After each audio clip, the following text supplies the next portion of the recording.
So I think with many people in the call, I think we can start. Good afternoon. My name is John Bendermacher. I'm one of the board members of ECIIA. And on behalf of the ECIIA, I would like to welcome you to this very interesting webinar. More than 600 people registered, so I guess the entrance in this call will maintain for a little bit. I think that's great, and it's also showing how important this topic is.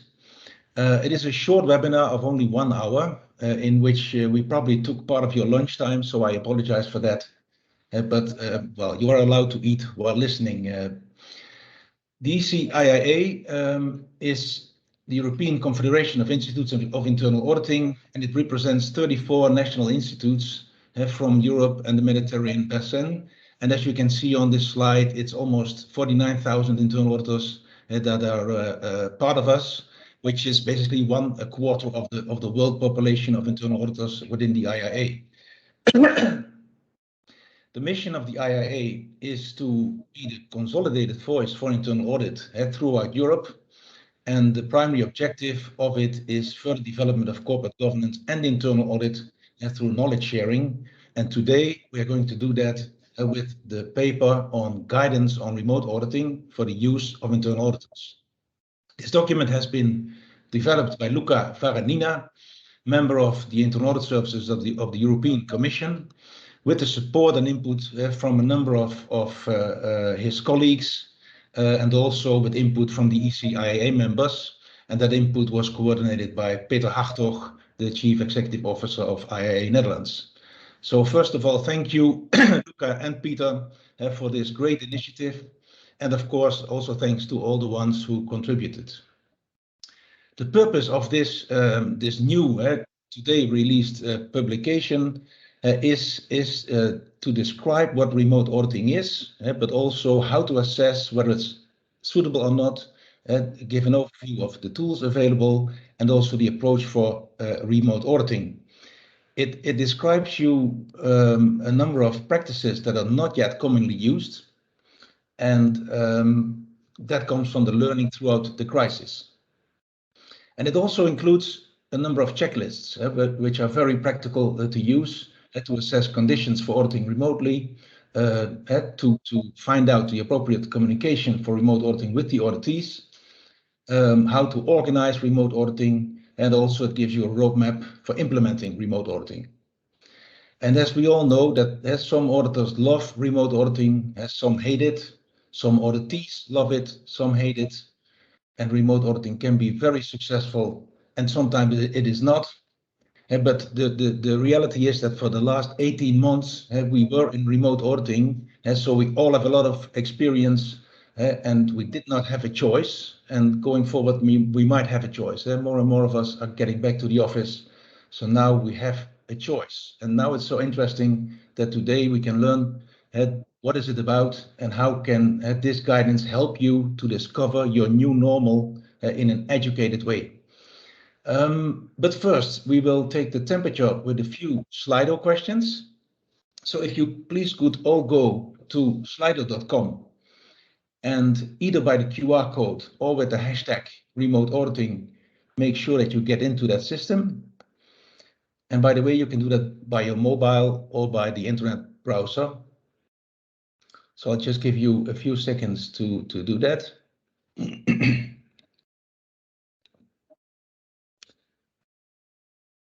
And then while you are trying to get in, let me introduce our keynote speaker of today, Luca Faranina. Luca reached his master's degree in business economics at the University of Zagreb in 2007, and then already he started his career in internal auditing. First in external audit, joining Deloitte in Croatia, and then he continued working as an internal auditor in IT area, and then he moved in. Oh, sorry for this; it was not copied right. And then finally he moved to Belgium to join the EU, but first worked at Atos as an internal IT and business process auditor. So now he works at the European Commission as an auditor in the Internal Audit Service, and that gave him the chance to work with his colleagues on this paper. And again, Luca, thank you very much. So I hope in the meantime, the plus 260 participants in this call have been able to get into Slido. So maybe we can go to the first question to take the temperature of what you feel about remote auditing.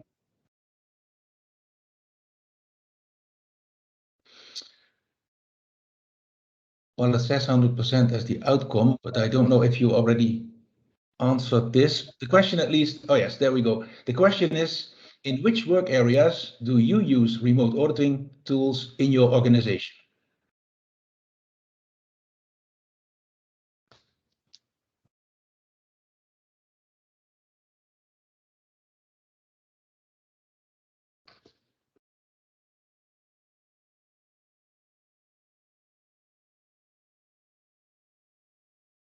And on top of this slide, you can see the number of people who voted, so there's still some way to go.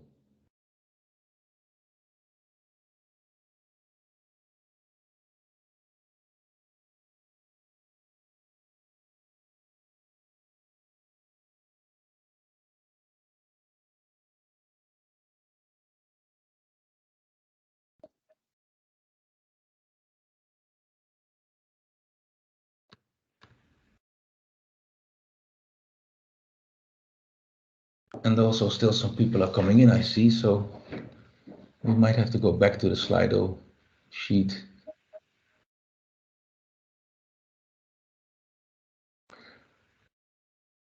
Well, I think this question, the outcome of this one is stable now at 117 active poll participants. And this basically, the numbers speak for themselves. So in the audit field work, of course, remote auditing has been used. But I think for all the parts of this, it's 50% of or higher. So probably that is giving good insight in this question. So maybe for the ones who just joined, and there are still people joining, we should go back maybe to the slide it's on the left, by the way. So those who joined, welcome. You missed a short part of the introduction, but please go to slido.com by using the QR code or the hashtag remote auditing, and make sure that you are able to participate in the polls.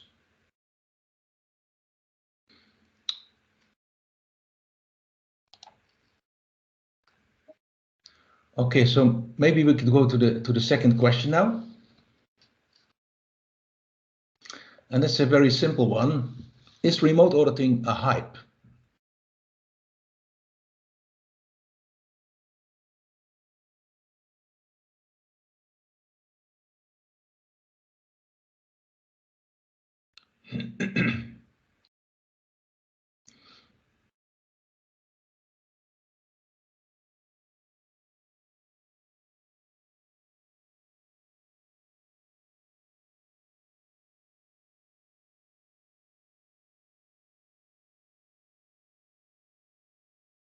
Well, the number is still climbing.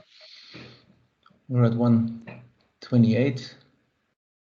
And Michal is asking the question, where can I find the QR code? It's on the left of the screen. If you have the same screen that we see, it's on the left. So you can use your phone and just make a photo, and then you will get to the right website.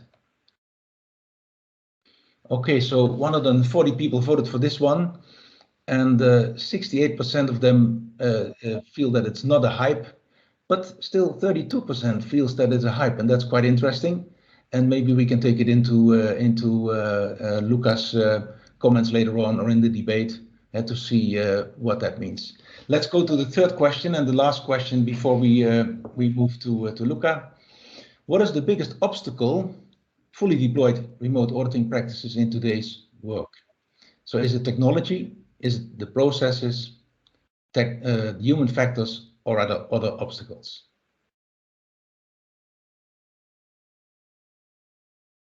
So the biggest obstacle for fully deploying remote auditing.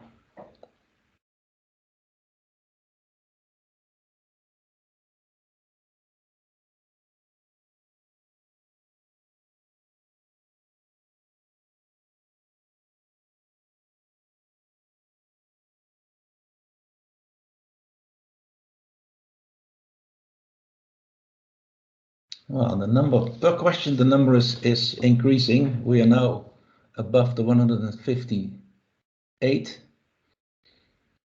So I think it will be stable, and 75% of you feels that the biggest obstacle is the human factor. And that is certainly part of Luca's story. So that's very interesting to hear what his view is. And also here we can maybe take it into the debate later on. And processes and technology are considered as low obstacles, but also 4% others. Would be curious to know later on what that is. So I think at this point, I would like to welcome again Luca, and thanking once more for this great paper. And Luca, the floor is yours. Hi, John. Thank you, John, for introduction and for having me here to be able to present the paper and our experience with writing the paper. Also, thank you everyone for joining us in this webinar, and I hope it will be useful. It will provide useful information, both the discussion we will have in the webinar, but also the guidance paper itself. Just maybe also to start with a few comments on the questions, and they're quite interesting. I think it's in a way nice to see that everyone in fact uses remote auditing. So everybody here, nobody put that it's not applicable in any of the phases. So it's really applicable, and that would probably mean that all of you, if not all of you, then most of you really use the remote auditing techniques in the various steps of the audit. The part on the hype, indeed 32% answered it is considered as a hype, but I would say even if it is, we are probably in a way stuck with it. So in some way or another, remote auditing is here. As John mentioned at the beginning, we are slowly coming back to the offices, to face-to-face meetings, but I would say it will in some way or another stay, and probably it will be in a hybrid manner. So even if it is a hype, we need to get ready for it. We need to know how to use it in the best possible way. And the biggest obstacle, indeed, human factor. Just briefly, I would say I agree. And you will see as we go through the slides and as we go through some suitability assessments that we prepared for the paper, you will also see that the human factor is ever present. So either as the person himself that needs to perform, or the knowledge, or the willingness to be able to work in such a way. So indeed, the technology, the processes are relevant, they're the facilitators, but the human factor does seem to still be the either biggest obstacle, blocking factor, or the biggest driver to start using remote auditing. So saying that, maybe just a brief history on how and why did we create this guidance within the European Commission. So when the COVID pandemic started, the Internal Audit Service of the Commission suddenly found itself in a position to need to fully change its approach in a matter of days. Of course, we already had elements of remote auditing, such as evidence requests, collections, even some meetings were already performed through online audio-video conferencing, but it was not really used as a common practice. So IT tools were available, the technology was there. Even the audit methodology could support both on-site and remote auditing, but the culture and the audit approach, so really that human factor, was still to have face-to-face meetings and mostly on-site analysis, discussions, evidence collections. So when the COVID pandemic hit, we needed to do a complete switch in our approach. So therefore, we tried to analyze what we have in our environment, what we need, and also to provide practical tips and tricks for the most common difficulties the colleagues were facing.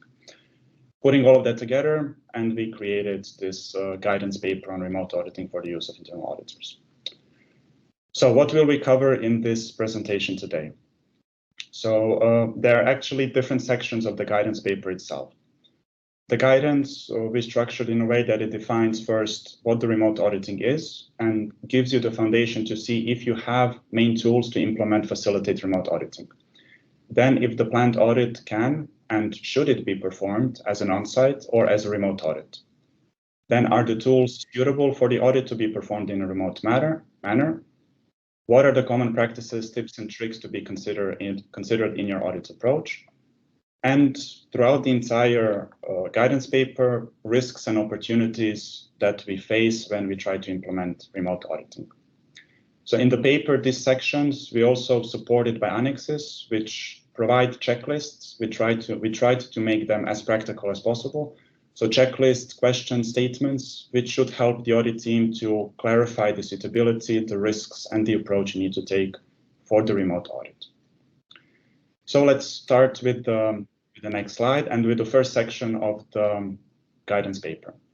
So here we started with the defining of remote auditing, and we defined remote audit or partly remote audit as an audit which uses electronic means to perform walkthroughs and obtain audit evidence remotely, and evaluate it objectively in order to determine the extent of conformity to the audit criteria, just as during an on-site audit.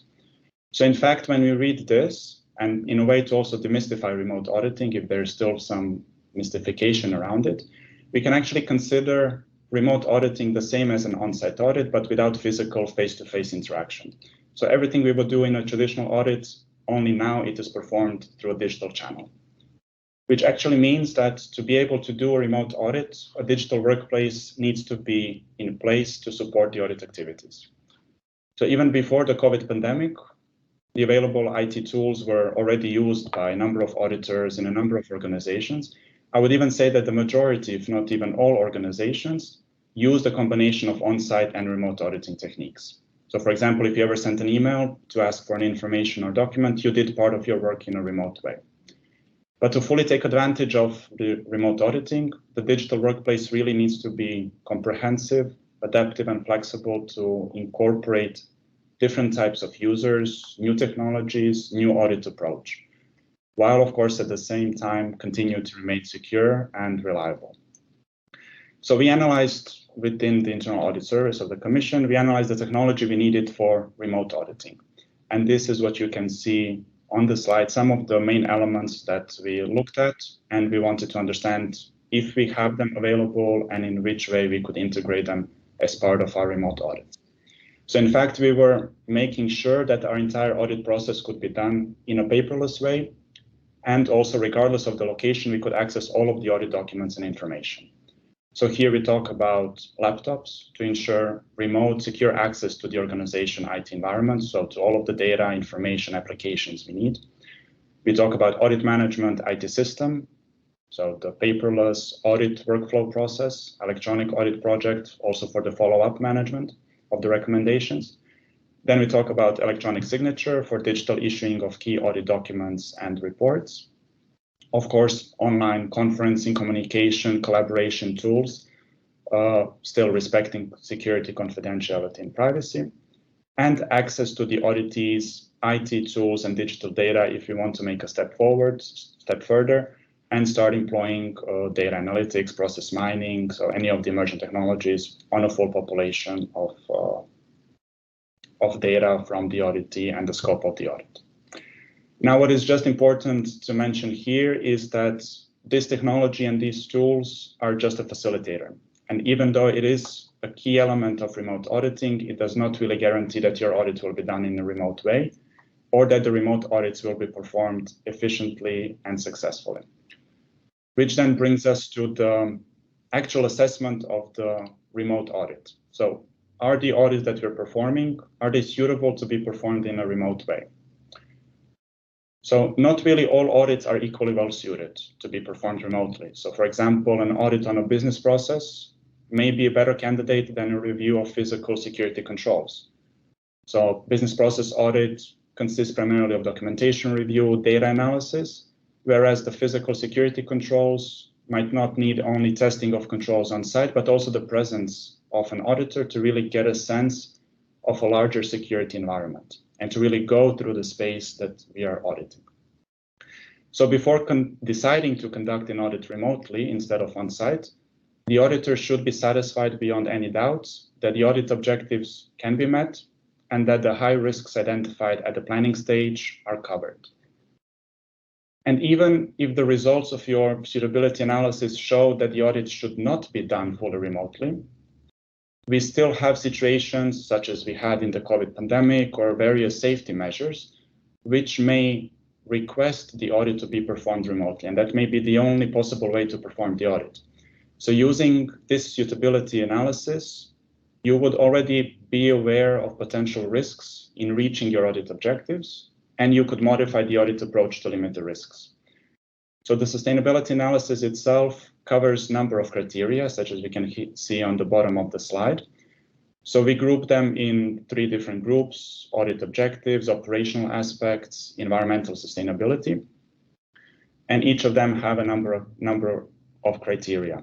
So, for example, type of procedures, stakeholder acceptance, type of evidences we want to obtain, also costs, time saving, scheduling of the audit, are audit resources available on a single space, on a single place, what is the security quality of the communications and the IT tools, and more, I would say, relevant, not only for auditing, but for all business processes, is the way how we perform audit sustainable?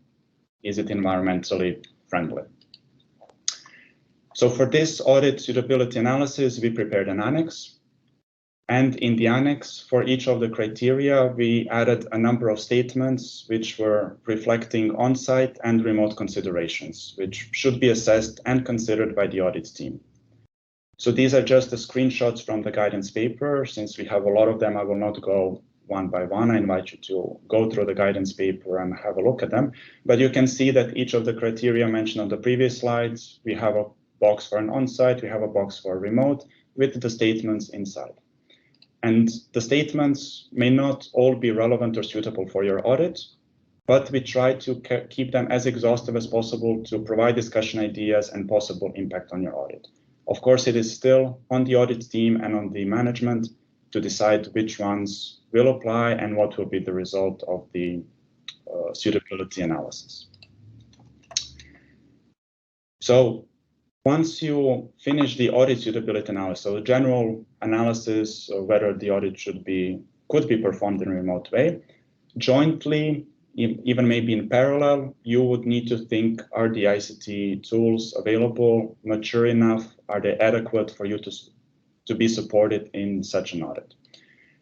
So that's why we created a second section, which is what are the main IT tools available and what is the suitability of those IT tools. If the maturity of the IT tools is adequate and if the stakeholders know how to use them and are confident in using them. So here we have a wide range of tools, and as you can see on the graph, so going from the left side to the right side, on the left we have more standard traditional tools, which I would imagine everybody employs today in their day-to-day work.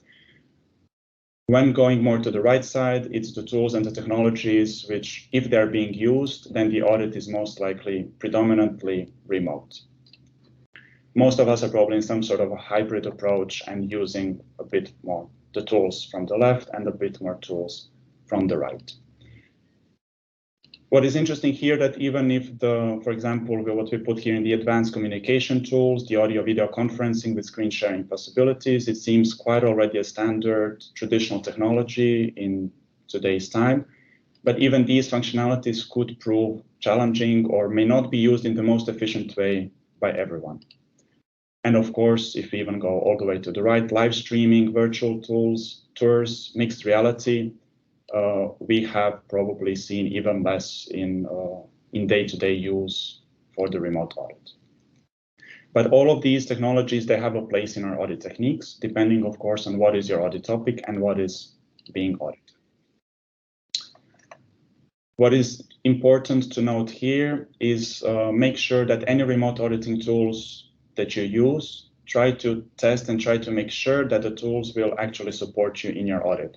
So confirm the feasibility of its usage. If a method is, of course, a common practice in the organization, such as emails, audio, video conferencing, then of course you don't need to test it because you know it will work, you know what are the potential issues. But if it is other more emerging technologies in this way of remote auditing, then make sure that you're comfortable and confident with how it is being used and that it will provide the results you need. So to support this tool's suitability, again, we created an annex and we went one technology by one, so one tool at a time, and we provided most common uses of those various remote auditing technologies, together with the advantages and opportunities we see in how you could use these tools in a remote audit, and also what are the most common risks that we faced with those technologies. And when we identified the risk, we already tried to provide what would be a practical solution for that risk. And that you can see in the last column of the tables. Then the last part of the guidance. So the last section, we wanted to go through the audit methodology and to the audit practices themselves. And we wanted to tackle on how they're working and if they're suitable for remote auditing, and if we need to take any additional consideration for those practices. So we consolidated the principles, which you can see on the right of the slide: preparation, management, readiness, technology, knowledge, and security.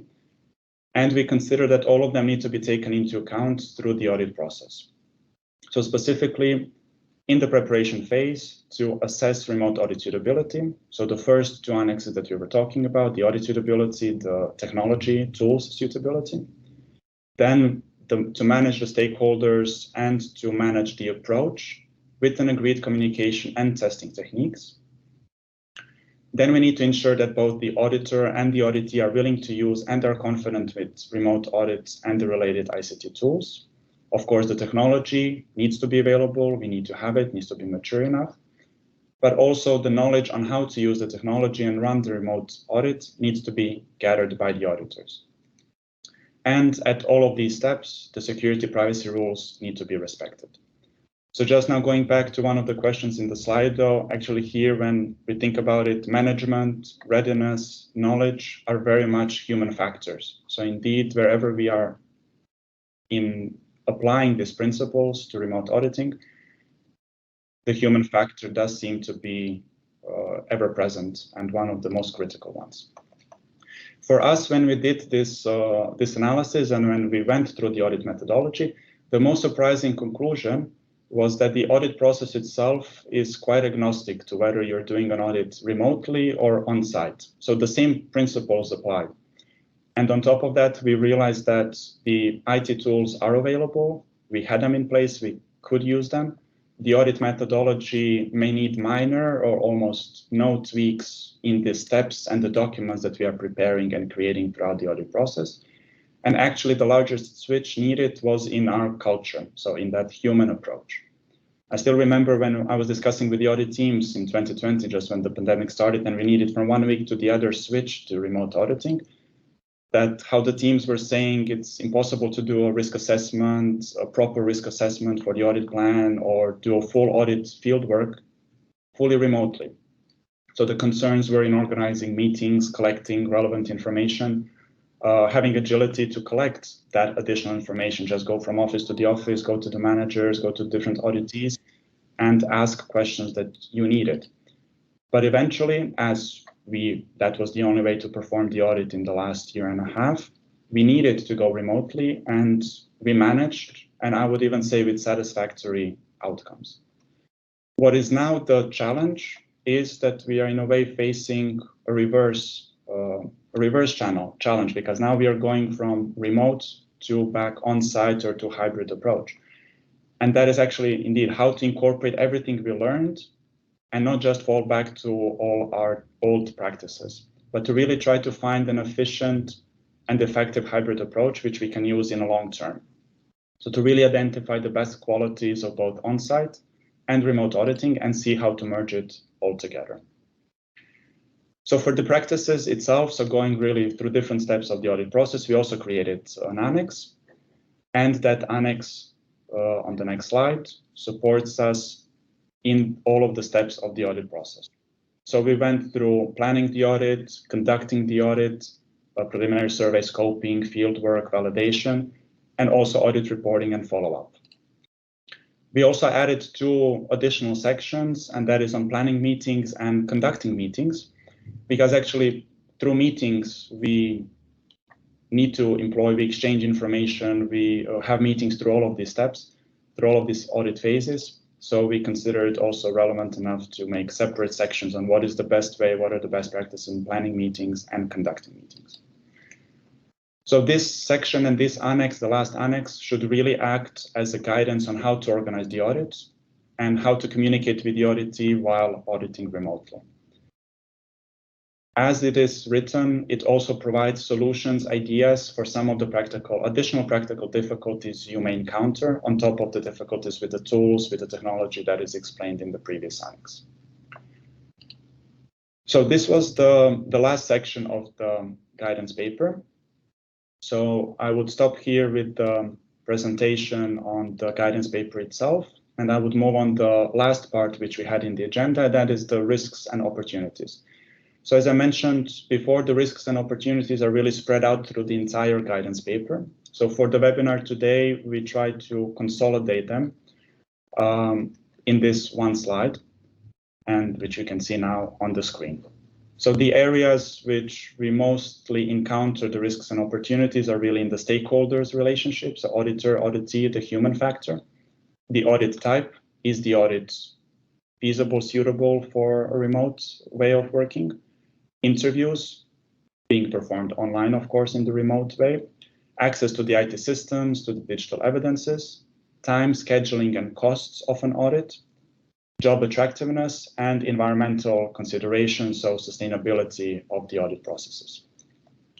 So I wouldn't go through all of the risks and opportunities, just maybe to cover some of them, as I'm sure John and I'm sure a lot of you will have some comments or questions.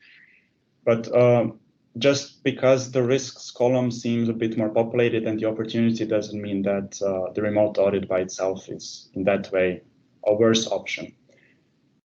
For example, here, what is I think interesting, at least for me, in the aspect of online interviews, that even if we handle all of the technological aspects, it is still a question if we as human beings can adequately and properly communicate through an online interview. So even if it is video is on and the camera is on, do we really exchange all the subtle hints between each other compared to if you would have face-to-face, physical face-to-face meeting?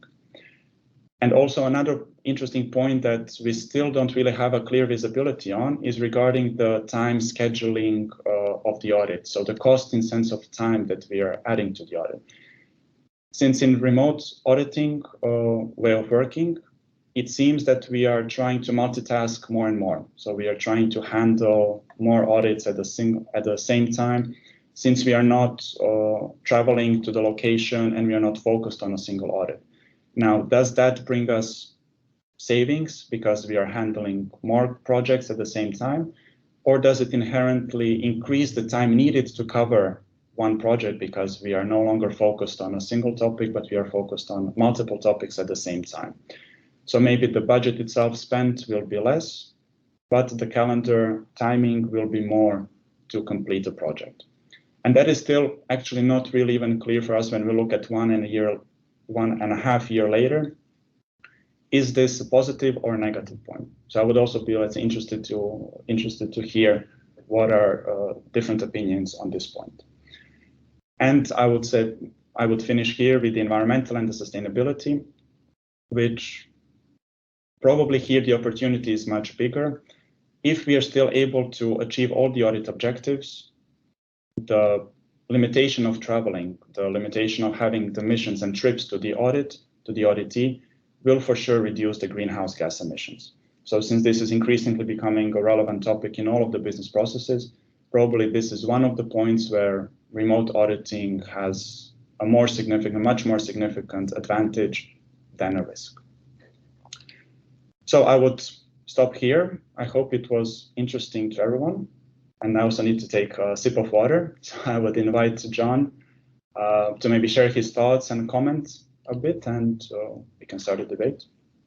Yes, thank you, Luca, for this very interesting presentation. And while looking at this sheet, while we have it on the screen, I think it's a very comprehensive sheet of risks and opportunities. So you might say pluses and minuses. There is maybe one I would like to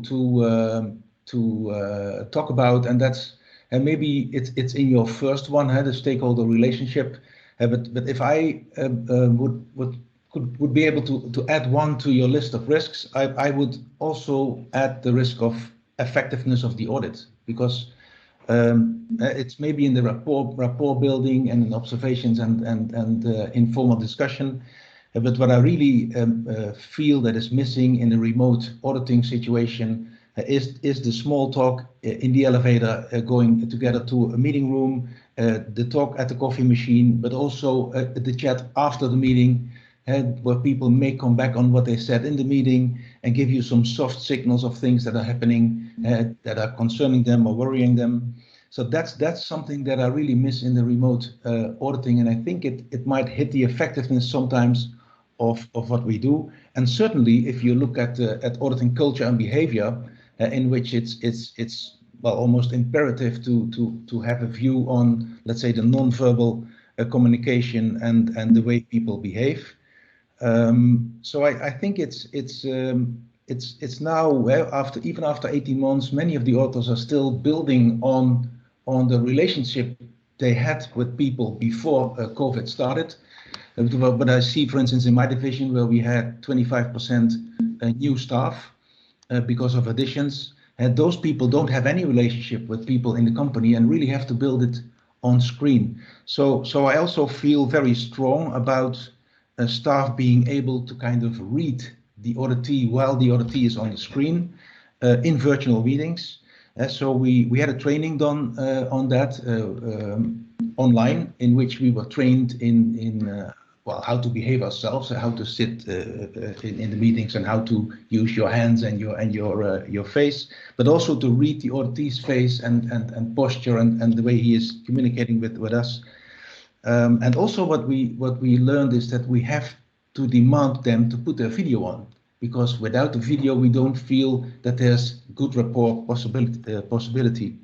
So to be aware of the non-verbal communication, we have done some specific things, but even then I think it might hit effectiveness of the audit.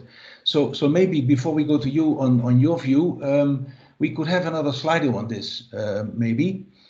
And the question is it important to use non-verbal communication, example given using camera on, for auditing? What is your opinion? Please all go to Slido and give your view.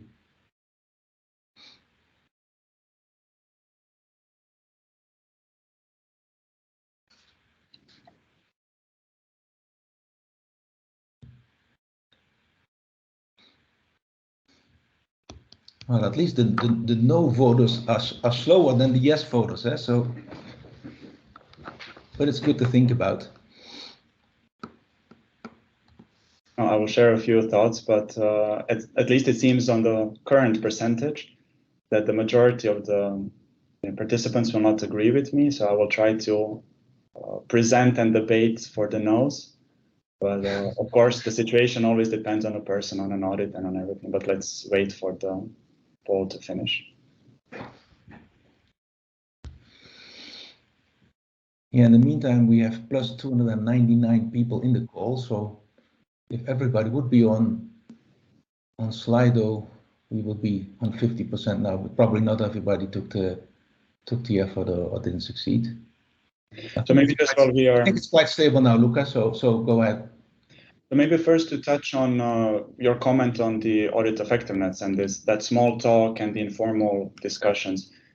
Indeed, that is important, and that I think we as human beings, that is the connection we are craving for, we are missing. And especially, as you correctly said, if a person is a newcomer and if they don't have a network and a connection, it is almost impossible for them to establish that connection just through sending emails, typing a Skype message, instant message, or having calls like this. It's much more difficult to break that, maybe the first defense layer of the auditee, if you don't know them from before. I would still say that effectiveness itself of an audit, I don't think it is highly impacted if you do it remotely or on-site. I still believe that if a risk is critical, if a recommendation or a finding is critical enough, that people will find a way, both the auditee and the auditor, to exchange their views and opinions. It may be a bit more difficult, challenging, a bit more effort requesting to do it through an online tool and digital channels, but the exchange will still happen. So the audit in the end will still be effective. And of course, since this is not a, let's say, common way of communicating for us as human beings, it will request more effort, but it will happen in the end. Now, regarding the non-verbal communication, so I said I will try to present and debate for the no's in this case. Well, I can say in my personal opinion, and especially when I came to Belgium and I worked in my previous company, the majority of our audits were remote audits. I don't know if it was specific because it's an IT environment, IT company, and we were all very used to working from home and using the IT tools. But we never used a camera. Rarely we used a camera for the meetings. And for me, it was actually much easier to focus on the questions, on the responses received, and to be able to process the responses and to create new questions, take notes, look at the shared screen, then additionally to also have a camera and to focus on the expression of a person. So if we are face-to-face, physical, probably that is handled subconsciously in a way. We don't need to put an effort into it. But if it is a remote audit, if it is a digital meeting online, looking at the shared screen, taking notes, looking at my question, and then looking also to the camera seems a bit overwhelming. And it's, for me personally, it takes away the focus that I need to have for the questions and for processing the answers, the information I'm getting from the auditees. So I would say, yes, it may be important to use, it is important to use nonverbal communication. I'm just wondering, is it the most critical part, or is it the part which will give us the most information compared to the effort we need to put in analyzing those nonverbal cues through the camera? Yeah, I think it makes a difference whether you do an IT audit or let's say a more operational audit, or even discussing things like governance and that kind of topics, and culture and behavior certainly. But I think it makes a difference. And in fact, if I think about it, with people on the screen and having them really on your whole screen, you can really look at the people and see what they feel, see what they maybe even think. And now with going to, let's say, the hybrid way, I noticed a few weeks ago that having a few people in a room with the camera on a long distance from them, because they have to fetch all four of them, that already makes it more difficult. So that's another challenge in the in-between situation between remote and live auditing. But thank you for this explanation. But I'm very happy with the outcome of the poll, though. Well, of course, it depends on the type of a meeting. It depends on is more operational, question focused, or is more of a discussion. But just also to maybe build upon on this, do you think that also as the people are in different generations and they're differently accustomed to use the technology, do you think that also matters in how a remote auditing is used? That the various generations have a different perspective on it? Oh, that's an interesting one. Well, I think with the more gray hair you get, and you see I have a lot, it might become easier to read people a little bit better, and certainly on the screen. But that's also not a very definite answer. But I think if you look at generations, I also feel that we look at remote working as such, because a while ago, when everybody wanted to go agile, they told us that agile meant that young people in jeans and long hair wanted to be in one room together, working on one project, not being disturbed with budget or whatever, doing the minimum viable product. But now in the remote situation, that proved to be wrong. That was not right, because I see young people coping much better with the remote working facilities. And even moving from the work-life balance into a life work balance, in which they really are able to combine much better than older people, may be the way to do that. And I have sons in the age of 25 to 31, and they love working from home as long as they meet their colleagues once in a while. But work itself, they can do a lot of it from home. So I think younger generations might be easier to adapt to it. But it's not for everybody. I think it's not that I would say it's a very generic conclusion, and we have to see now in the future how this new way of working evolves. Yeah, probably as everything in life, it will be a hybrid or a balanced approach, and it's not one size fit everything, but needs to be really approached with a proper analysis. So just thinking about the time, so we still have 15 minutes. It may be interesting to hear some questions from the participants, from the audience, if we have any. Yeah, if not, we can continue the debate. And yeah, I think if we got them, they will be on the screen right now. And I saw at least one coming in whether it was possible to do an IT audit remotely. Maybe you could say something about that, given your background. Say a strong yes. For an IT audit remotely, yes, I did a large number of them. And I would say, yes, we are more than capable of doing it. So in the end, practically, an IT audit is still as any other audit if you look at the process. And if you look at the need to do security testing, configuration testing, you're actually even more based on the data and the documents you need to receive from a number of systems. So I would say it may have been even more better suited for remote audits than others. If in any other way than the auditors and the auditees handling with IT, we'll have better understanding and probably feel a bit more comfortable in using the new technologies in the audit process. Okay, and then maybe you can go to the slide that we see now, and I hope you all see it. How do we ensure not to lose valued contacts with key stakeholders? Well, it's a little bit in the same area as what we discussed, but do you want to comment on that, Luca? Well, I would actually build upon what you said. So indeed, we can do remote auditing, we can have meetings online, but from time to time, we probably need to make sure that we have face-to-face exchange. We have a meeting, a physical meeting, a bit more probably informal one. Even if that is not possible, we just need to put a bit more effort into regularly communicating and contacting with the key stakeholders, either throughout the audit process, before the audit and after the audit, so that we really don't lose that contact.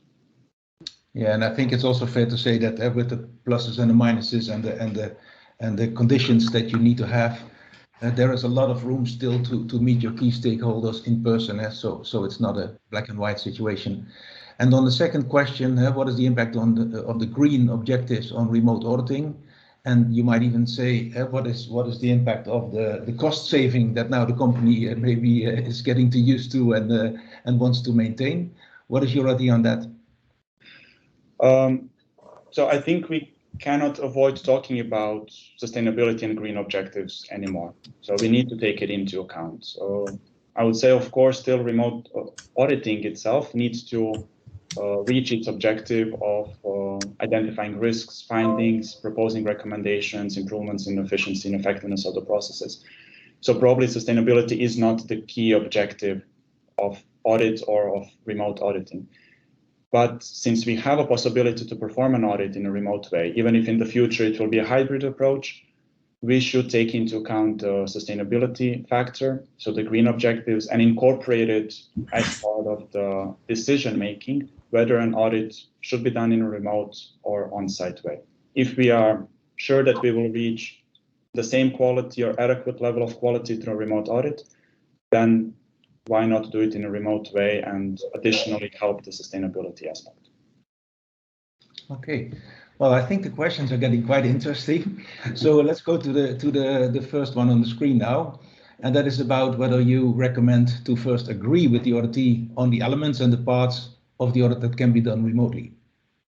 Yes, I do. That is actually one part of the last annex 3, where we talk about the audit approach, the audit practices, where, for example, if you have a kickoff meeting, if you have a preliminary, if you have a scoping meetings with the auditee, you should explore the possibilities of doing it remotely. If you are forced to do it in a remote way, try to find the best way, how to do it, which tools to use, how to exchange documents, do you get access to the IT systems of the auditee or not, and then formalize it in the scoping memo, in the kickoff presentation.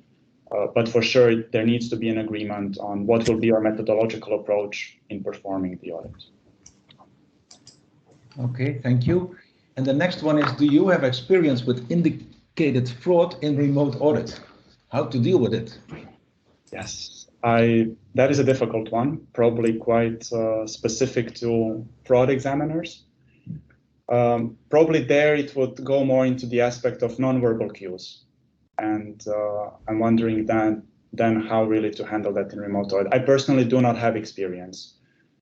How to deal with it? Of course, you always have all the information and the data you can collect. Even in an on-site, you can also collect it in a remote manner.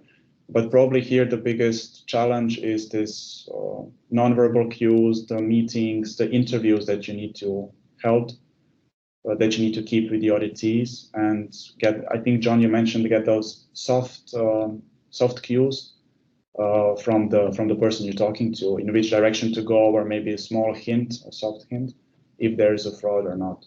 But I'm really not an expert in that area, so.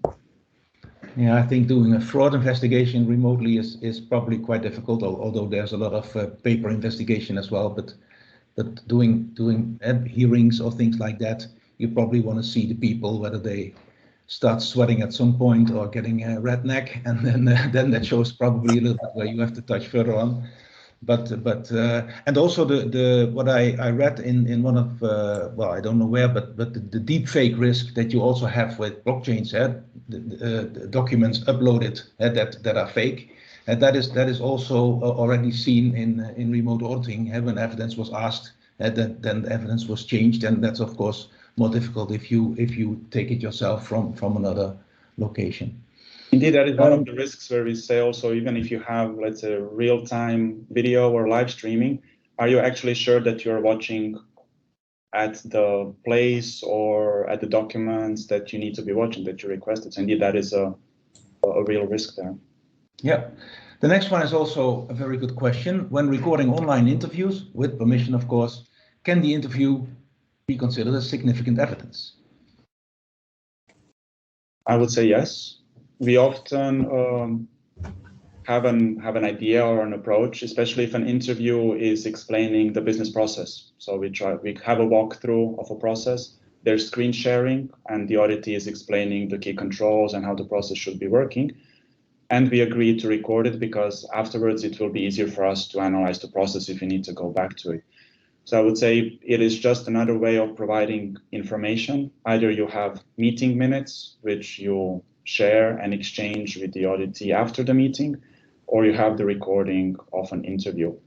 So I would say yes, it can be used as an evidence.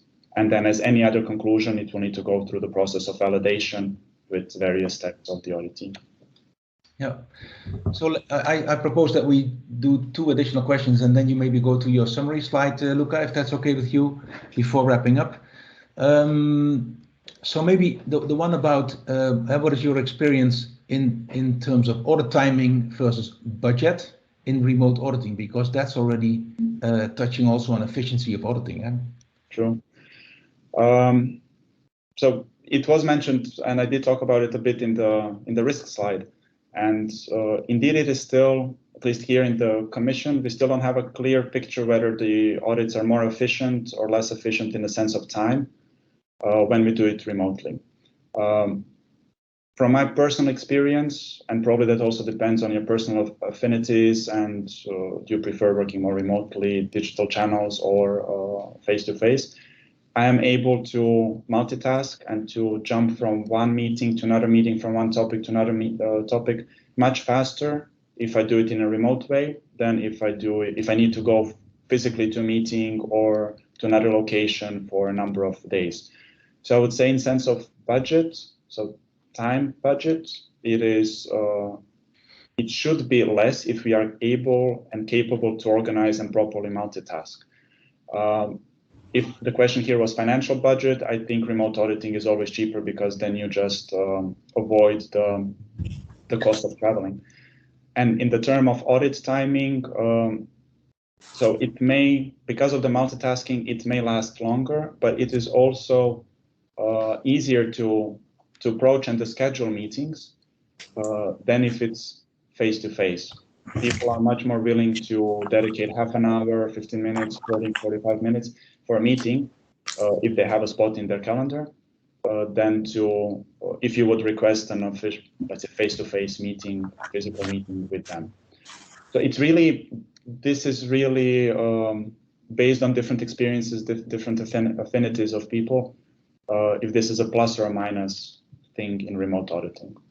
Yeah, I think I agree, and it also depends on person to person, because I have seen in my staff people who were not really able to work by themselves in the remote situation. They were used to discuss a lot of things with their colleagues, asking for confirmation, for help, for answers to questions, and without that, they were not secure enough to call the person all the day. And I also see that meetings are scheduled always for an hour or minimum 30 minutes. And in the past, maybe you just walked to another department to ask your question. So it's well, it's not really sure. So let's go. We still have 3 minutes left. Maybe you want to highlight a few things on this slide before we close the meeting. Sure. So on top of the guidance paper, what we also wanted to prepare to make it, let's say, easier for the auditee, for the auditors, this one pager. So in this one pager, we tried to condense all the key points from the entire guidance paper. So we follow, as you can see, the swim lanes. So horizontally, we follow the audit phases, planning, preliminary, scoping, fieldwork, reporting, follow-up. And then in the boxes, we have different annexes, different sections of the audit, or different sections of the guidance paper, where we again list out the main points, or how to assess suitability of remote audit, how to assess suitability of the IT tools, in which aspects and what are the uses of those IT tools, so that you can use them for which activity in the audit. Planning meetings, conducting meetings, again an annex, again with the main points, what to consider when you're having and planning the meetings. And then in the dark blue boxes where we followed the audit methodology, and we wanted to emphasize what is the difference, what is the additional effort a person needs to do if the audit will be performed in a remote way. So actually you can see here that even if you go through the blue boxes, it is just more about using the annexes, assessing the suitability and making ready to know how to use the tools. And then the remaining part is using regular auditing practices that you have. It will just be performed through an online meeting, video, audio conferencing, and no really other, I would say, significant changes that we saw in the case of the European Commission. So it is just really to be used as a one-pager if you need to remind yourself, or if you need to very briefly present to anyone else what the guidance paper is about and what are the main elements of the guidance paper, then feel free to use the one-pager. Okay, thank you very much, Luca, again for this excellent presentation, and also again for the paper. And also thank you, Carolina and Pascal from the ECIA staff for organizing this very well. There was another important question, where to find this guidance paper, and that's on the ECIA webpage, but it's going to be released in 15 minutes from now, so you have to be patient a little bit, but it will be there in 15 minutes. And because we are in the last minute, I will just say that I think this hour was very productive. I wish you all a lot of success in your journey to remote auditing in a more or less manner. Thank you for joining this event, and have a great day and a great evening. Thank you, everyone. Thank you, John. Have a nice day. Bye.